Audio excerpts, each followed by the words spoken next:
Lingkar Pagi, edisi Sabtu 18 Januari 2025 hadir menemani Anda. Beragam berita aktual dan terpercaya telah kami rangkum. Sama saya, Rizky Riawan. Berikut Lingkar Pagi selengkapnya.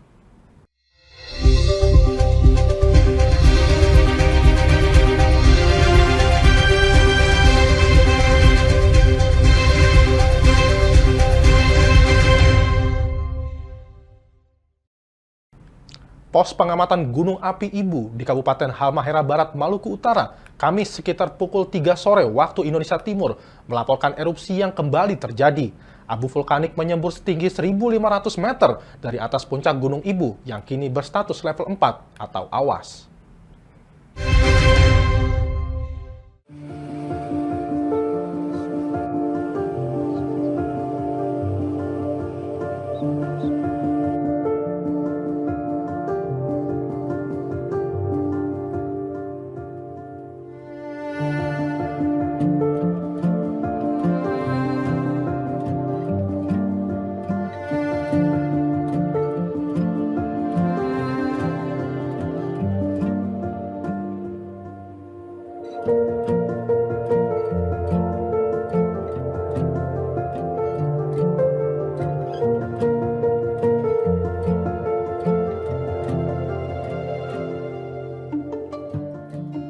Barusan ya kita sama-sama menyaksikan terjadi erupsi Gunung Ibu pada pukul 15.44 waktu Indonesia bagian timur, terekam di seismograf dengan amplitudo 28 meter. Durasi atau lamanya gempa itu adalah 98 detik atau 1 menit 38 detik, dengan tinggi kolom yang erupsi teramati pada 1.500 meter di atas puncak kawah Gunung Ibu. Polrestabes Surabaya mengungkap sebanyak 62 kasus pencurian sepeda motor serta meringkus 32 pelaku yang selalu berkomplotan dalam menjalankan aksinya. Pengungkapan tersebut digelar oleh tim khusus Polrestabes Surabaya sejak 15 Desember 2024 hingga 16 Januari 2025. Selama sebulan, terhitung sejak 15 Desember 2024 hingga 16 Januari 2025, aparat kepolisian Resor Kota Besar Polrestabes Surabaya mengungkap sebanyak 62 kasus pencurian sepeda motor. Polisi juga meringkus sebanyak 32 pelaku yang telah menjalankan aksinya lebih dari sekali di berbagai wilayah kota Surabaya. Dari para pelaku, polisi mengamankan barang bukti sebanyak 14 unit sepeda motor hasil curian. Selain itu, juga menyita sebanyak 12 kunci letter T maupun Y serta sebuah obeng. Kapolres Tabes Surabaya, Komisaris Besar Polisi Lutfi Setiawan, Kamis 16 Januari merinci. Para pelaku mayoritas beraksi mulai dari pukul 8 malam hingga jam 5 pagi. Kebanyakan menyasar sepeda motor yang diparkir di pemukiman penduduk, selain di perkantoran dan juga jalan raya. Modusnya dengan cara merusak kunci sepeda motor, selain ada juga yang dicuri dengan mudah, karena kunci sepeda motor korban masih melekat. Kita masih akan terus kembangkan, karena memang curahan maut di Surabaya ini cukup marak, dan kita yakin masih ada TKP-TKP lain yang mereka lakukan. Dan saya terus berkomitmen dengan seluruh jajaran bahwa terhadap para pelaku-pelaku ini dan pelaku-pelaku yang belum terungkap, kita akan kejar terus. Mereka membuat warga Surabaya resah, maka kewajiban kita membuat mereka resah. Lutfi mengimbau agar masyarakat lebih berhati-hati dalam memarkir kendaraannya. Pemilik harus memastikan kendaraannya terkunci dan tidak meninggalkan anak kunci di kendaraan.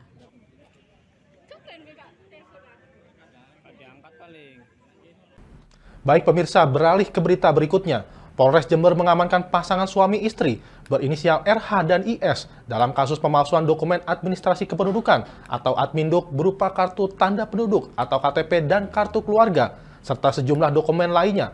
Mereka melakukan tindakan tersebut untuk memperoleh pinjaman kredit di Bank Jawa Timur unit Kecamatan Balung sebesar Rp750 juta.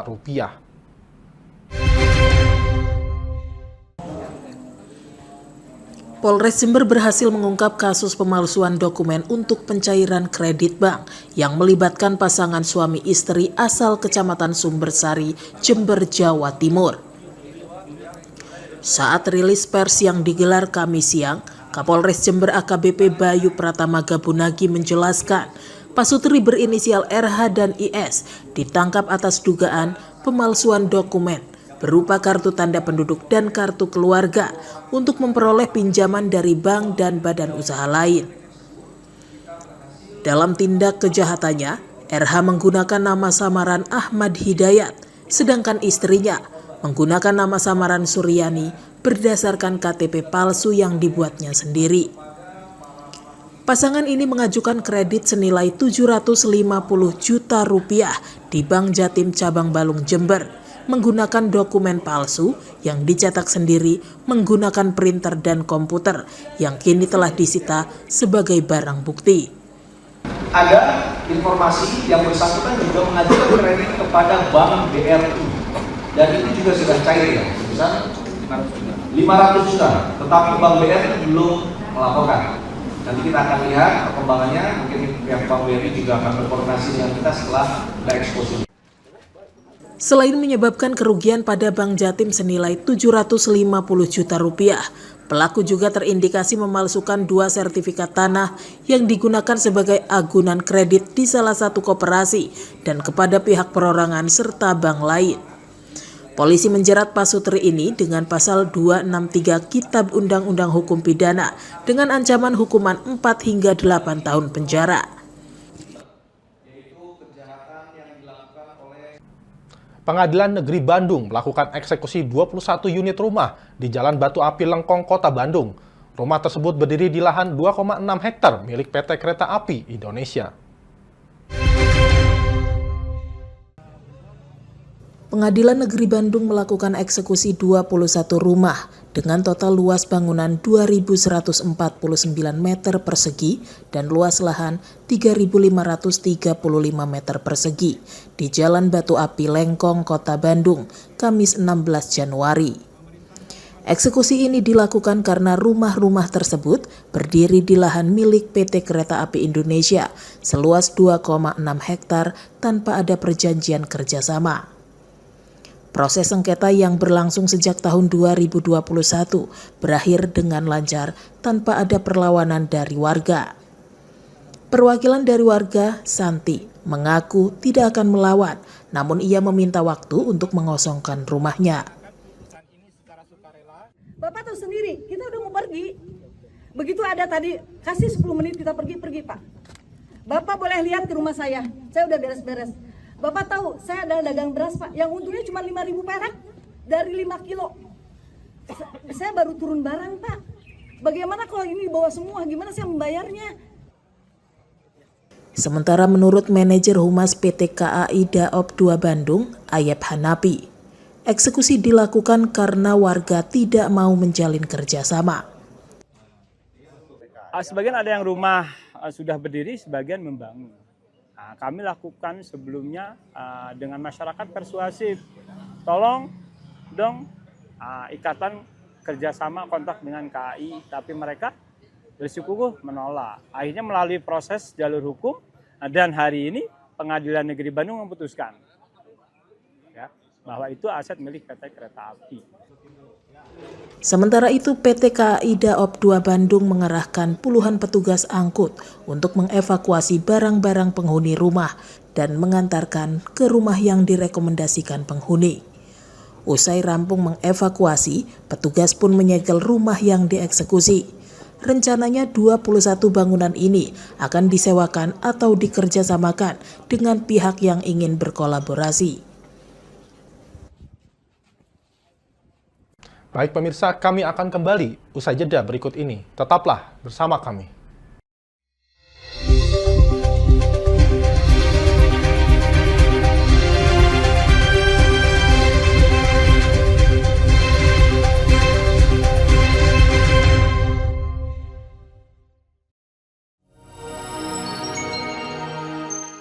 Selain si retinol ini, kalau gitu ngomongin retinol, apa sih dok sebenarnya retinol itu? Bagus sih programnya. Yang saat ini ya kayaknya sudah beberapa tahun yang Wah, boleh banget nih ditonton setiap hari. Meanwhile,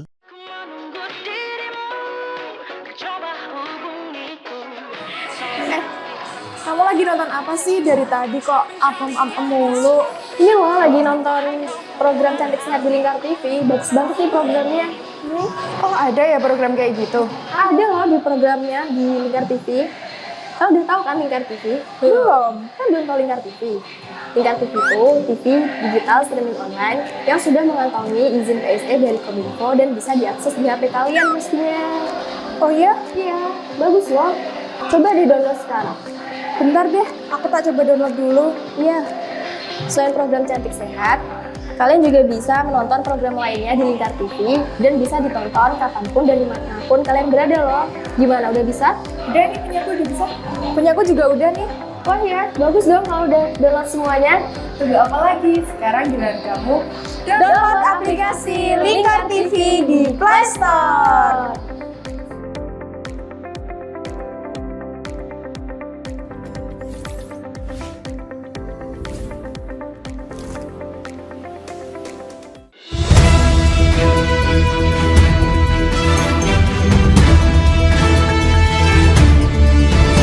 Menemani pagi Anda dengan menyajikan berita nasional dan regional yang dikupas secara akurat dan aktual untuk awali hari. Dalam Lingkar Pagi, setiap Senin hingga Sabtu jam 8 pagi hanya di Lingkar TV.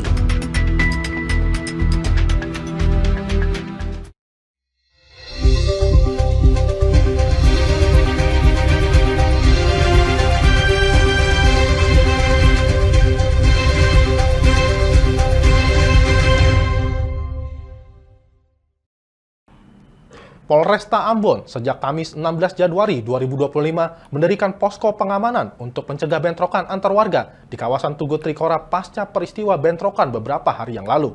Di samping mendirikan 20 posko titik rawan bentrok, Polres juga melakukan patroli rutin saat malam hari untuk memantau aktivitas warga. Polresta Ambon telah mendirikan posko pengamanan untuk mencegah bentrokan antar warga di kawasan Tugu Trikora Ambon, menyusul bentrokan warga yang terjadi beberapa hari yang lalu. Kapolresta Ambon Kombes Pol Driano Andri Ibrahim pada Kamis 16 Januari menjelaskan, posko pengamanan tersebut nantinya akan diisi oleh personel gabungan TNI Polri dan unsur pemerintah. Selain di Tugu Trikora, Polres juga mendirikan posko di sejumlah titik-titik rawan bentrok di Kota Ambon. Pihak Polres berencana mendirikan 20 posko di titik rawan bentrok, di samping melakukan patroli rutin pada malam hari untuk memantau aktivitas warga. Driano berharap dengan adanya posko pengamanan dan patroli rutin, tidak terjadi lagi bentrok antar warga di Kota Ambon. Ini sudah membuat pos pengamanan khususnya di Tugu Trikora, menyikapi kejadian kemarin. Tentunya kita tempatkan juga personel bergabung dengan rekan-rekan dari pihak Kodam dan Korem serta Kodim. Nantinya juga kita rencanakan juga di beberapa lokasi rawan gangguan kaptivasi wilayah Kota Ambon nanti akan kita buat juga pos-pos pengamanan. Kapolres mengimbau warga Kota Ambon agar tidak terprovokasi dan tetap menjaga keamanan di lingkungan masing-masing. Pemirsa, dampak buruk pengelolaan sampah di tempat pembuangan akhir atau TPA Tanjung Rejo, Kabupaten Kudus semakin dirasakan warga. Penyakit seperti ispa dan penyakit kulit meningkat akibat polusi dan pencemaran air yang disebabkan penumpukan oleh sampah.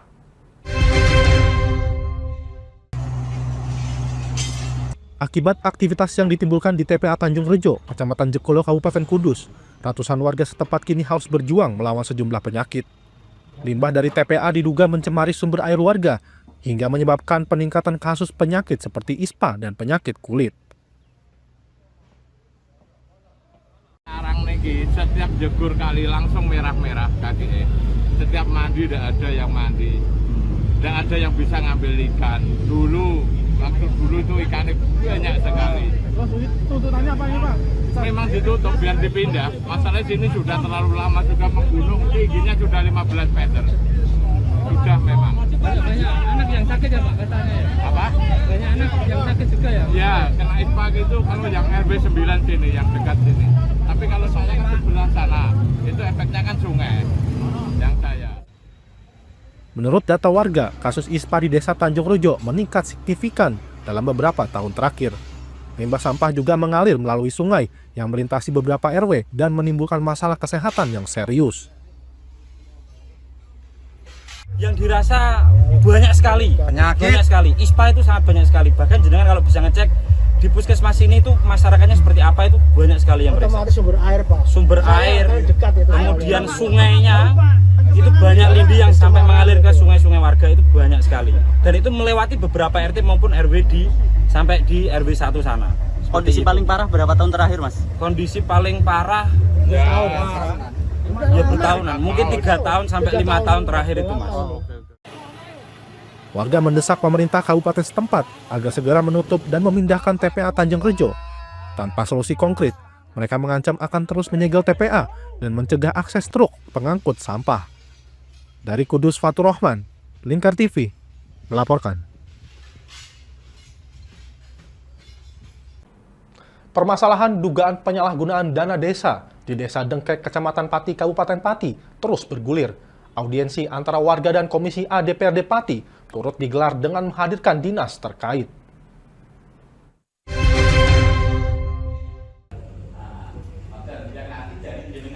Warga Desa Dengkek, Kecamatan Pati melakukan audiensi dengan Komisi A DPRD Pati yang juga dihadiri jajaran Dinas Pemberdayaan Masyarakat dan Desa serta Inspektorat. Warga mendorong 12 daftar penyalahgunaan dana desa oleh Kepala Desa Dengkek baik terkait pembangunan gedung serbaguna, saluran irigasi, serta terkait tugas pokok dan fungsi perangkat desa segera diperiksa dan diaudit. Anggota BPD Desa Dengkek Bayu menuturkan, warga menanti hasil audit dari Inspektorat. Mereka pun berharap proses audit dilakukan secara profesional. Ya, ini kami mendampingi warga untuk melakukan audiensi dengan Komisi A beserta jajaran dari Dispermades, dari Inspektorat, dan juga Badan Hukum Daerah. Di mana aduan ini adalah hasil daripada aksi di 9 Januari kemarin di Dengkek, bahwa nanti untuk kelanjutannya segera ditindaklanjuti oleh Inspektorat dan jajarannya dilakukan audit, entah nanti itu ditemukan beberapa pelanggaran atau tidaknya dari Inspektorat yang berwenang. Ketua Komisi A DPRD Pati Narso menuturkan akan mengawal proses audit oleh Inspektorat yang juga melibatkan DPU TR. Ke depan nanti kami akan cross check baik dengan camat maupun Kepdes dengan kondisi yang seperti apa, bisa mereka kita hadirkan, kita undang ke sini atau mungkin kita ke sini. Mungkin dari pengawasan dari Dewan sendiri Pak seperti apa menanggapi kasus ini? Ya kita klarifikasi dulu kan, klarifikasi dulu di lapangan seperti apa, kemudian kita kawal juga proses di Inspektorat pemeriksaannya seperti apa. Pihaknya menambahkan bahkan menjalin koordinasi dengan camat, pemerintah desa, dan juga dengan terjun ke lokasi maupun melakukan pertemuan di kantor DPRD Pati. Dari Pati, Mutia Parasti, Lingkar TV, melaporkan. Baik pemirsa, pemerintah resmi menaikkan harga pembelian pemerintah atau HPP untuk gabah kering di tingkat petani mulai 15 Januari 2025. Kenaikan ini membawa HPP gabah kering dari sebelumnya Rp6.000 per kilogram menjadi Rp6.500 per kilogram. Langkah ini diharapkan dapat meningkatkan kesejahteraan dari petani.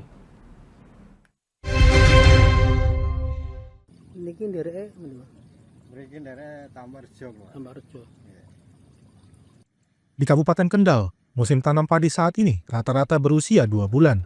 Dengan demikian, 2 bulan ke depan wilayah ini akan memasuki masa panen raya. Petani pun menyambut baik kenaikan HPP dengan harapan dapat memberikan hasil yang lebih menguntungkan. Mas Ron, seorang petani dari Desa Tambak Rejo, Kecamatan Patebon, menyampaikan bahwa pada musim panen sebelumnya, harga gabah basah mencapai Rp6.000 per kilogram atau Rp600.000 per kuintal. Sementara untuk gabah kering, harga bahkan bisa mencapai Rp7.000 per kilogram. Menurutnya, harga pada musim panen lalu tergolong tinggi karena terjadi di musim kemarau. Namun, harga gabah di musim hujan biasanya lebih rendah karena kualitas gabah cenderung menurun akibat tingginya kadar air. Mas Ron berharap pada masa panen yang diperkirakan terjadi pada bulan Maret atau April mendatang, harga gabah tetap stabil meskipun berada di musim hujan. Ia juga berharap curah hujan mulai berkurang pada saat itu, sehingga kualitas gabah yang dipanen tetap bagus dan harga jualnya bisa meningkat. Dari sawah itu kemarin panen berapa itu Pak? Bisa nyampe 600, kalau kering bisa jadi 700. Nah, saya bicara itu per kentang. Tapi kan panen kemarau, Pak. Kalau musim hujan itu kan biasa kan turun. Kalau kemarau kan bisa naik. Jadi harapannya untuk panen ini Pak? Ya, harapannya bisa nyamai kemarau kemarin. Dengan adanya kenaikan HPP ini, diharapkan mampu mendorong peningkatan produktivitas sekaligus pendapatan petani di seluruh Indonesia, termasuk di Kabupaten Kendal. Dari Kendal, Jawa Tengah, Wahyudi, Lingkar TV, melaporkan. Sejumlah berita menarik lainnya akan hadir usai jeda berikut ini. Tetaplah bersama kami.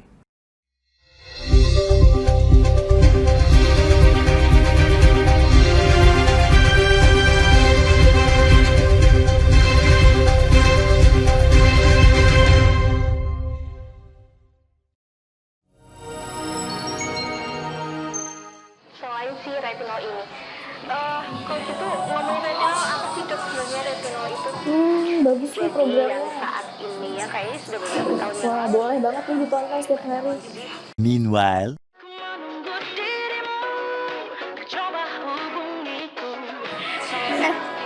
Kamu lagi nonton apa sih dari tadi kok apem-apem mulu? Ini loh lagi nonton program Cantik Sehat di Lingkar TV. Bagus banget nih programnya. Oh ada ya program kayak gitu? Ada loh di programnya di Lingkar TV. Kau udah tahu kan Lingkar TV? Belum. Kan belum tahu Lingkar TV. Lingkar TV itu TV digital streaming online yang sudah mengantongi izin PSE dari Kominfo dan bisa diakses di HP kalian mestinya. Oh iya? Iya, bagus loh. Coba di-download sekarang. Bentar deh, aku tak coba download dulu. Iya. Selain program Cantik Sehat, kalian juga bisa menonton program lainnya di Lingkar TV dan bisa ditonton kapanpun dan dimanapun kalian berada loh. Gimana, udah bisa? Udah nih, punyaku udah bisa. Punyaku juga udah nih. Oh iya, bagus dong kalau udah download semuanya. Tunggu apa lagi? Sekarang giliran kamu download aplikasi Lingkar TV di Play Store.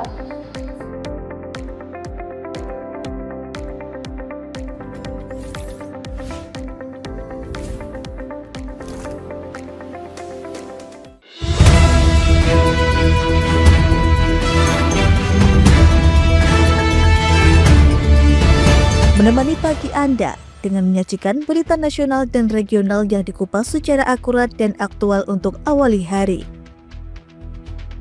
Dalam Lingkar Pagi, setiap Senin hingga Sabtu jam 8 pagi hanya di Lingkar TV.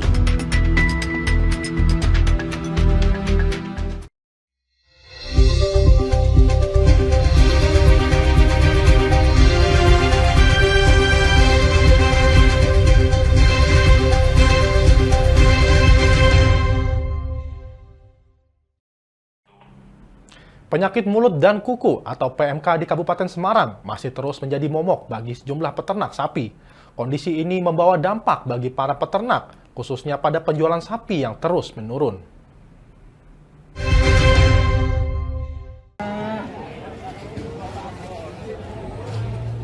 Meski pemerintah Kabupaten Semarang terus melakukan sejumlah penanganan dan pencegahan penyebaran PMK, namun kondisi ini masih membawa dampak buruk bagi penjualan hewan ternak sapi. Salah satunya yaitu peternak yang mencoba peruntungan, menjual sapi mereka di pasar hewan Ambarawa. Mereka mengeluhkan sapi yang mereka bawa ke pasar tersebut terus mengalami penurunan penjualan.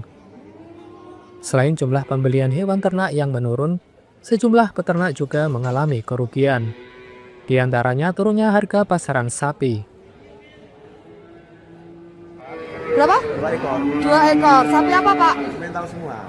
Metal semua.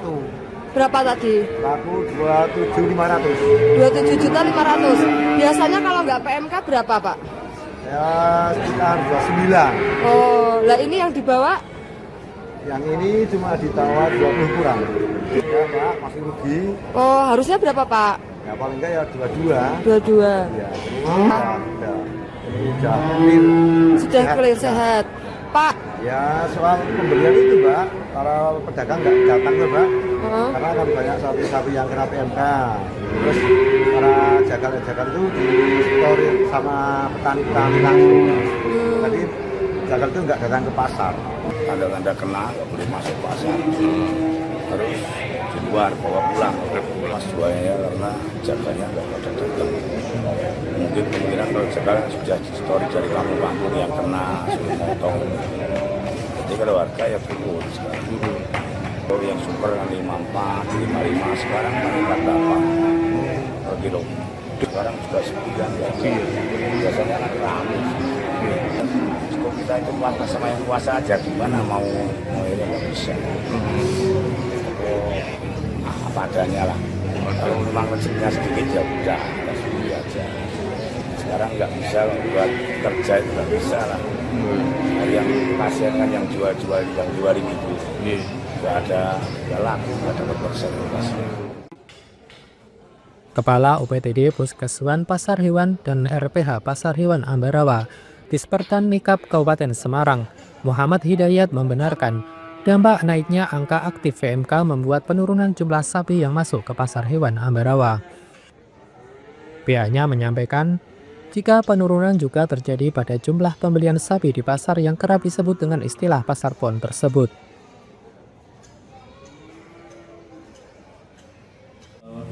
Mulai Desember, semenjak merebaknya PMK, khususnya di Kabupaten Semarang, kami selaku Kepala UPTD sudah mengupayakan melalui petugas medis kami maupun petugas paramedis yang siap siaga di daerah maupun di lokasi kerja. Mulai Januari ini minimal 4 personil medis paramedis yang ada di pasar untuk screening awal untuk memastikan bahwa sapi yang masuk ke pasar adalah sapi kondisi yang betul-betul sehat. Apabila ada indikasi penyakit PMK maupun yang lain ataupun mengarah sapi itu kurang sehat, langsung kita pulangkan. Jadi kita memastikan pasar agar tetap buka, agar ekonomi di Kabupaten Semarang melalui pasar hewan ini tetap bisa berjalan dengan baik. Diharapkan melalui gerakan vaksinasi PMK secara serentak, mampu mengatasi naiknya kasus virus PMK di wilayah Kabupaten Semarang. Dari Kabupaten Semarang, Hesti Imaniar melaporkan. Menteri Koordinator Bidang Pangan Zulkifli Hasan menyebut harga kakao di pasaran menembus hingga 10.000 US dollar per ton. Saat meninjau gudang kakao di Kota Makassar, Zulhas pun mengajak pemerintah daerah untuk meningkatkan produksi tanaman coklat di Indonesia yang mengalami penurunan.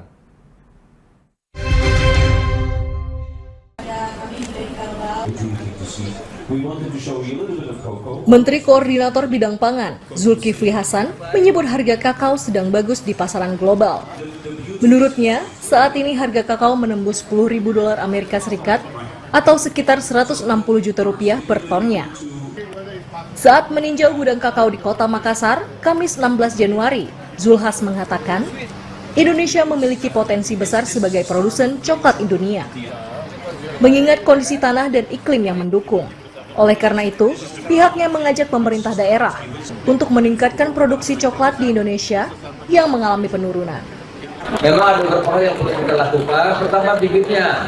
Nah, yang pertama kita harus replanting, karena sekarang coklatnya sudah mulai tua-tua. Nah, kebunnya sudah tua-tua, tentu tidak produktif, gitu ya. Nah, kita harus replanting, artinya yang tua-tua diganti yang baru. Salah satu bibit, tadi saya tanya, ya kita bisa siapin bibitnya nanti kita bagi kepada petani-petani yang ada di Indonesia. Tapi ini kan perlu riset yang cocok di mana. Penjabat Gubernur Sulsel, Fajri Jufri mengatakan bahwa pohon kakao di Sulsel rata-rata usianya di atas 20 hingga 30 tahun. Sehingga dibutuhkan peremajaan pohon kakao yang berusia tua yang digantikan dengan varietas unggulan. Kementerian Pertanian kita punya varietas yang cukup banyak yang bisa kita kembangkan. Kita sudah melepas varietas namanya B50. Itu potensialnya 3,7 ton per hektar. Itu jauh melampaui varietas unggul yang sudah ada. Nanti kalau ada pembangkit itu yang akan kita kembangkan, kan ini ada penggunaan dana BPDPKS yang dulu dipakai untuk sawit, dan kakao sudah bisa dimasukkan di situ. Ia juga mengatakan rencana peremajaan pohon kakao mulai berjalan pada tahun ini. Sejalan dengan itu, disampaikannya Akan ada pula pendampingan ke masyarakat, sehingga kakao yang dihasilkan bisa maksimal.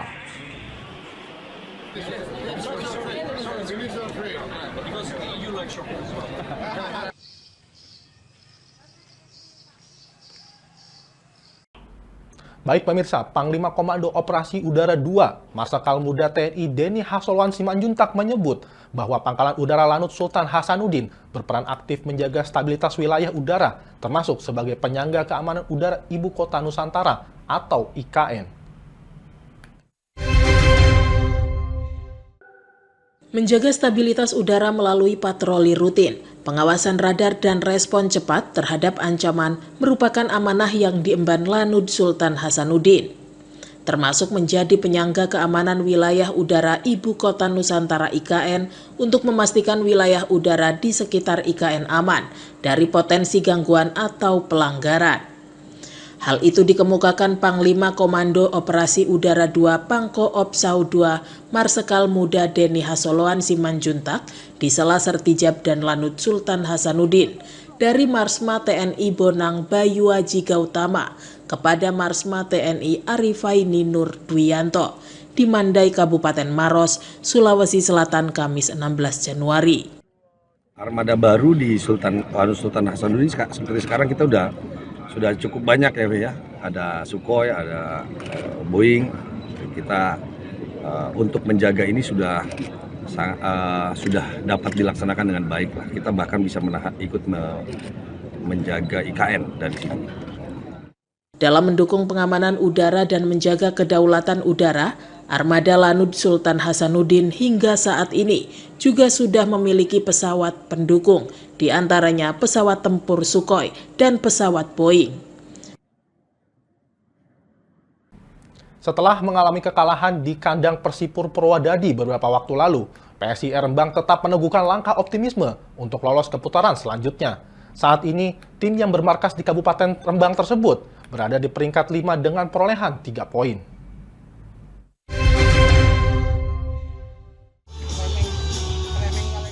PSIS Rembang saat ini menghadapi berbagai tantangan, salah satunya yakni tidak adanya dana APBD akibat defisit anggaran. Meski begitu, tim tersebut menyatakan optimisme. Siswanto, manajer PSIS Rembang, mengungkapkan harapannya agar masyarakat Rembang tetap yakin dan memberikan dukungan penuh kepada tim kebanggaan mereka. Menurutnya, saat ini semua elemen masyarakat harus bersatu untuk mengembalikan ruh persepak bolaan di Kabupaten Rembang ke masa keemasan.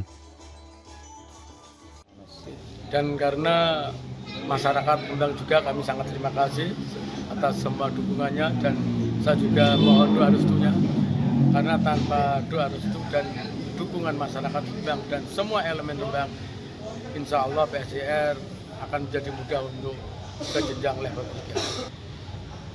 3. Untuk warga Rembang, mari kita hidupkan roh PSIS, kejayaan PSIS kembali, dan kami mohon dukungannya, datang ke stadion, memberi support dan doanya.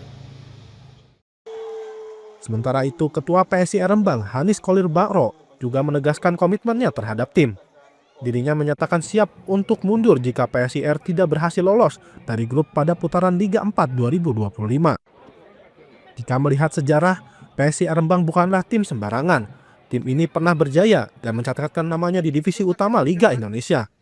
Kini, di bawah kepemimpinan nahkoda dan manajemen yang baru, sejarah kejayaan tersebut diharapkan dapat terulang kembali. Dari Rembang, Vicky Rio, Lingkar TV melaporkan. Baik pemirsa, kami akan kembali usai jeda berikut ini. Tetaplah bersama kami.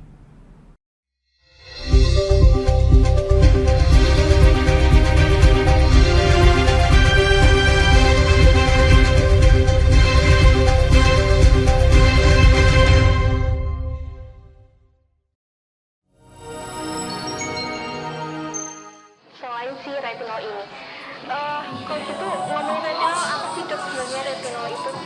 Bagus nih programnya. Yang saat ini ya kayaknya sudah beberapa tahun yang Wah, boleh banget nih ditonton setiap hari.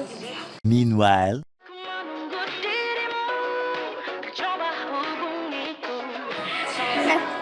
Kamu lagi nonton apa sih dari tadi kok apem-apem mulu?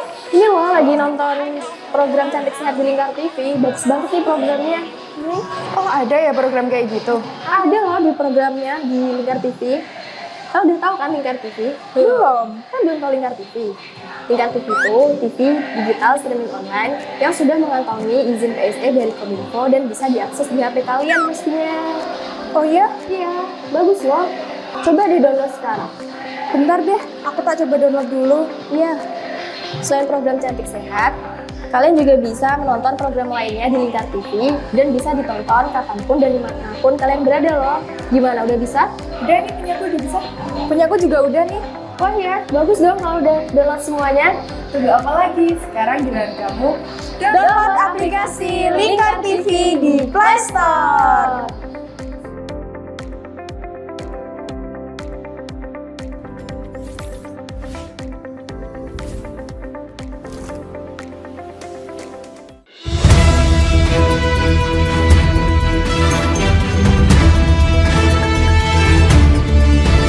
Menemani pagi Anda dengan menyajikan berita nasional dan regional yang dikupas secara akurat dan aktual untuk awali hari. Dalam Lingkar Pagi, setiap Senin hingga Sabtu jam 8 pagi hanya di Lingkar TV.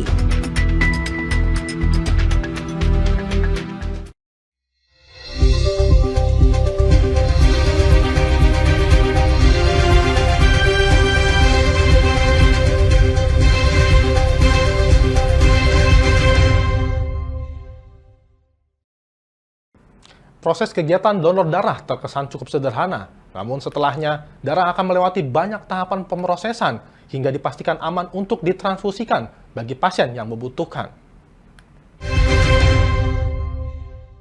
Dalam dunia medis, proses pengambilan darah dari pendonor terlihat cukup sederhana.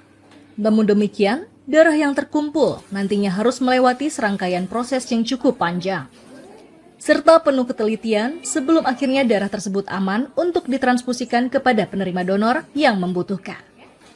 Seperti pemrosesan darah yang dilakukan di Unit Donor Darah Palang Merah Indonesia, PMI Kota Semarang.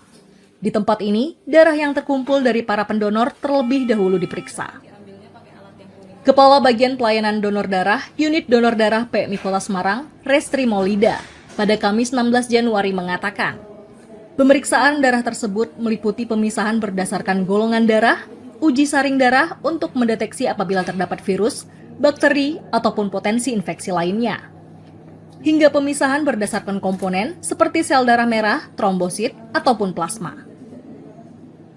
Nah, selain diproses menjadi produk darah, akan dilakukan pemeriksaan. Di situ ada pemeriksaan konfirmasi golongan darah sama pemeriksaan infeksi menular lewat transfusi lewat darah atau IMLTD. Itu ada beberapa parameter yang kami cek. Ada 4 parameter: hepatitis B, hepatitis C, HIV, dan sifilis. Gitu. Jadi bisa kami pastikan darah yang sudah lolos, sudah didistribusikan adalah darah-darah yang berkualitas. Gitu.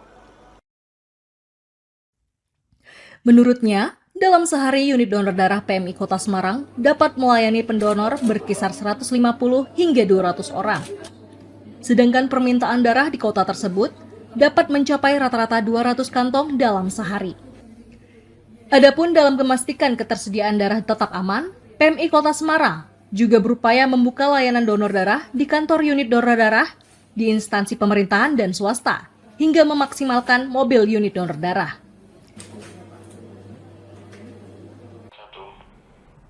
Desa Sidorejo, Kecamatan Brangsong, Kabupaten Kendal, terpilih sebagai 10 desa terbaik dalam program Desa Cantik Statistik dan juga Desa Cantik tahun 2024 tingkat Provinsi Jawa Tengah.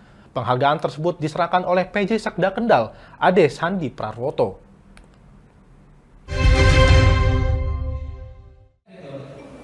Karena kan kalau makan-makan kan mencoba menjelaskan. Penghargaan yang diterima Desa Sidorejo ini bisa memotivasi desa lainnya di Kabupaten Kendal dalam menyajikan hasil pendataan yang akurat dan tepat sasaran. Dengan demikian, nantinya desa-desa di kabupaten tersebut bisa menjadi desa cantik yang menyediakan data statistik lengkap dan valid. Kepala BPPS Kabupaten Kendal, Ade Sandi Parwoto menjelaskan, Desa Sidorejo meraih urutan level ke-8 sebagai desa cantik terbaik tingkat Jawa Tengah. Sebelumnya pada tahun 2023, Desa Bumiayu, Kecamatan Weleri, meraih penghargaan Desa Cantik peringkat ke-5 Jawa Tengah dan 10 besar tingkat nasional. Menurut Ade, Desa Cantik ini menjadi penting apabila semua data bergerak dinamis, maka kebutuhan akan data di lingkup desa akan semakin mudah. Program Desa Cantik tahun 2024, Kabupaten Kendal khususnya Desa Sidorejo, Kecamatan Blangsong, masuk 10 besar Desa Cantik terbaik level Jawa Tengah. Pasnya adalah di urutan ke-8. Tapi sekalian, jadi kenapa ini menjadi penting, bahwa Desa Cantik itu menjadi penting kalau satu data Indonesia, semua data berbasis desa itu bergerak dinamis, maka yang terjadi bahwa kebutuhan akan data level small area statistik terkecil desa, kabupaten, kota itu dimudahkan. Karena apa? Karena data level desa semuanya ada. Nah, kita mencoba bagaimana melakukan sinergi antara BPS sebagai pembina data, Kominfo sebagai wali data, Bapeda sebagai koordinator forum data, dan OPD produsen data, serta kecamatan di desa. Ayo bersama-sama membangun Kendal dengan cara apa? Dengan cara kita menyediakan data yang memenuhi syarat proses bisnis statistik. Ya, jadi kegiatan-kegiatan yang dilakukan oleh desa, oleh kecamatan, oleh OPD saling sinergi, sehingga apa? Pemda terkait kebutuhan data sektoralnya akan tercukupi. Jadi gini Bapak sekalian, jadi di tahun 2024 Jawa Tengah ada 35 desa utama dan sekian desa tambahan. Di Kendal kita mengajukan 4 desa tambahan. Kenapa kita menambahkan 4? Supaya ada proses yang sama-sama dipelajari. Jadi jangan utama saja gitu kan. Ada beberapa kabupaten yang hanya menampilkan 1 desa utama. Nah, kenapa ada yang terbaik dan ada yang kurang? Nah, kami mencoba bahwa teman-teman desa itu mengisi LKE, membangun proses bisnis statistik di level desa itu prosesnya dilakukan atau tidak. Sehingga pada saat dilombakan itu yang menilai provinsi dan pusat, dasarnya apa? Dasarnya dari dokumen-dokumen yang menjadi bagian evaluasi di dalam lembar kerja. Mungkin teman-teman pernah mendengar yang namanya Jemberana Satu Data. Itu yang menjadi contoh percontohan nasional adalah Jemberana Satu Data di Bali. Jadi desa itu bukan hanya menjadi objek suatu kegiatan pemerintah pusat, tapi menjadi subjek yang ikut merencanakan. Ya. Kenapa begitu? Karena desa itu sudah membangun datanya berbasis statistik, prinsip dasar statistik yang betul, maka pada saat ini akan digaungkan bahwa semua desa, tadi Pak Sekda sudah mengharapkan kalau bisa semua kecamatan ada perwakilan satu desa. Ada 20 desa. Nah, kita kepengen mencanangkan bukan hanya 20, tapi sebanyak 286 desa kita canangkan menjadi desa cinta statistik. PJ Sekda Kendal Agus Dwi Lestari menyampaikan, kegiatan ini merupakan kolaborasi antara pemerintah Kabupaten Kendal dengan BPS Kendal. Knowledge tentang data Kendal dalam angka yang sekarang disebut dengan ODAKEN, olah data Kendal tahun 2025. Ini merupakan kolaborasi antara pemerintah Kabupaten Kendal dengan BPS dalam mewujudkan data yang up to date dan valid. Harapan kami memang ini bukan merupakan tugasnya BPS, tetapi tugas kita semuanya, baik dari pemerintahan desa, OPD teknis, dan OPD sebagai wali data. Nah, tadi sudah kita sampaikan juga salah satu predikat desa 10 desa terbaik, 10 desa cantik terbaik se-Jawa Tengah. Kita mendapatkan 10 besar. Mudah-mudahan ini menjadi inspirasi kepala desa yang lain untuk mewujudkan sumber data tidak hanya dari BPS tetapi dari pemerintahan desa. Jadi mudah-mudahan ini salah satu tadi kita buat challenge kepada OPD terkait dan BPS agar nantinya desa-desa menjadi desa cantik yang menyediakan data statistik yang lengkap, up to date dan valid. Kepala Desa Sidorejo Edi Kadarisman mengungkapkan, jika data sangat penting dalam pengembangan sebuah desa. Menurutnya, untuk menyediakan data yang valid harus fokus dalam penggalian data yang ada di desa. Terima kasih.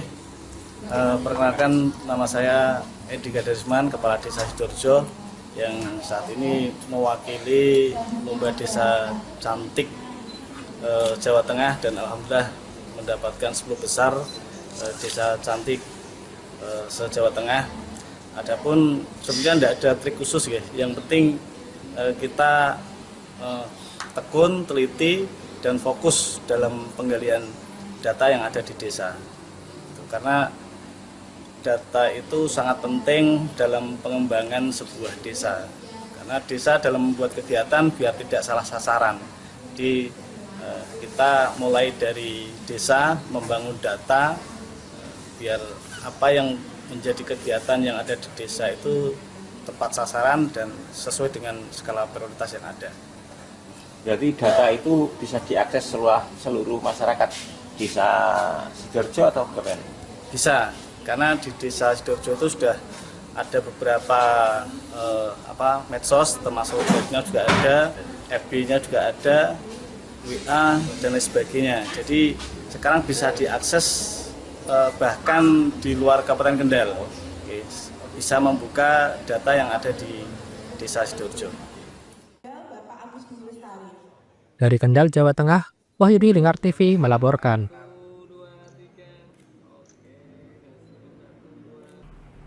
Baik pemirsa, perayaan Imlek menjadi ladang rezeki bagi pembuat kue keranjang musiman di kota Semarang, Jawa Tengah. Uniknya, meskipun produksi dilakukan dalam skala besar, namun pemilik usaha masih mempertahankan cara tradisional dalam pengolahannya demi menjaga cita rasa kue manis bertekstur kenyal dan lengket tersebut tetap otentik.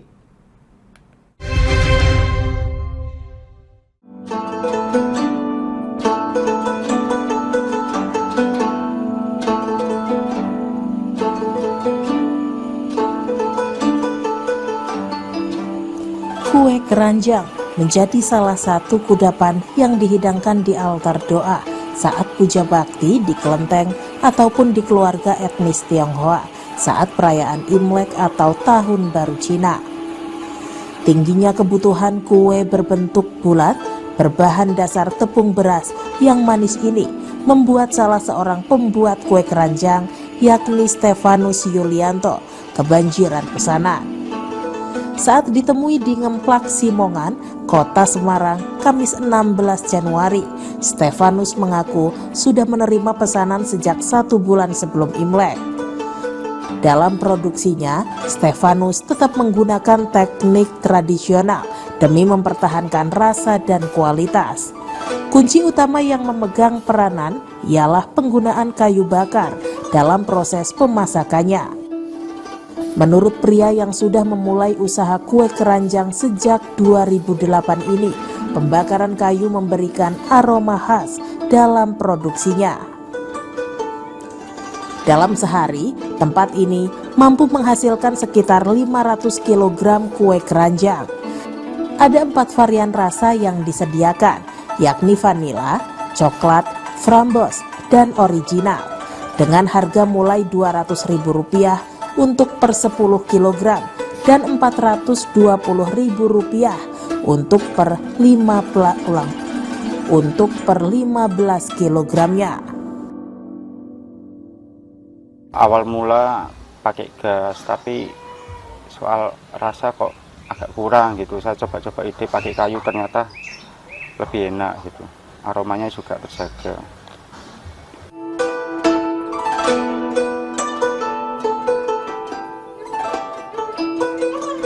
Kue keranjang tak hanya menjadi pelengkap persembahan di altar doa saat perayaan Imlek. Namun kue keranjang juga menyimpan makna filosofi yang sangat mendalam, yakni dalam kehidupan manusia harus selalu berbuat baik dan terus mempererat persaudaraan sebagai analogi rasa manis dan tekstur lengket kue keranjang.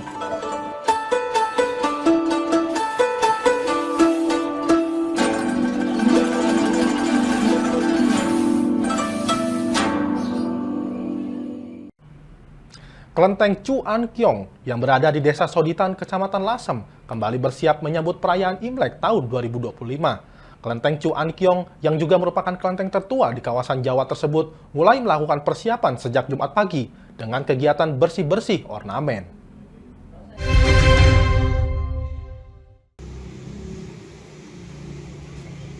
Terlihat sejumlah warga dan tokoh Tionghoa melakukan kegiatan bersih-bersih.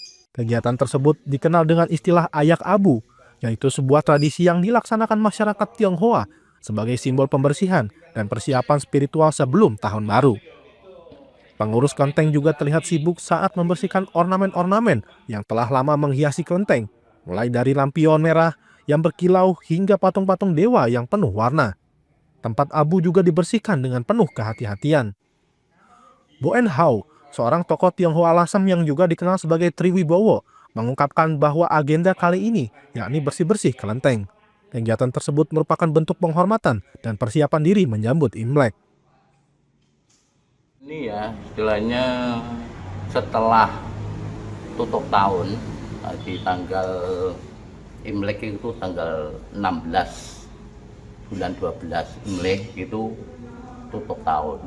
Setelah itu 2 hari ini mulai bersih-bersih ayak abu, dibersih-bersih sekitar kelenteng, ayak abu, terus tempat abunya dibersihin, ya, segala macam pokoknya untuk kebersihan kelenteng lah gitu. Terus nanti jadi tanggal seminggunya lagi setelah tutup tahun itu seminggu lagi itu Kongconai. Jadi Kongconai itu Kongco sudah bersih, laporan sama yang kuasa perbuatan kita tahun ini gimana. Ini bersih-bersih kan di Lasem ada 3 kelenteng ya, ya. Pak? Nanti dibersihkan semua dalam hari ya. ini atau gimana? Mulai hari ini mungkin besok pagi, kalau besok pagi bahkan sama Karangluri. Boen Hau menambahkan, nantinya setelah bersih-bersih kelenteng, dirinya akan membuat laporan kepada Tuhan mengenai perilaku selama setahun terakhir. Hal tersebut adalah refleksi sebelum memulai tahun yang baru. Dalam tradisi Tionghoa, hal ini adalah bagian penting dari persiapan spiritual. Dari Rembang, Vicky Rio, Lingkar TV melaporkan.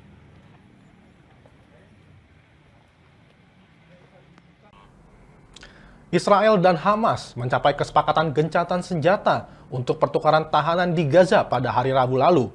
Tepat sebelum kesepakatan gencatan senjata tercapai, masyarakat yang terlantar di jalanan kota Gaza menyampaikan keinginan mereka untuk kembali ke rumah masing-masing.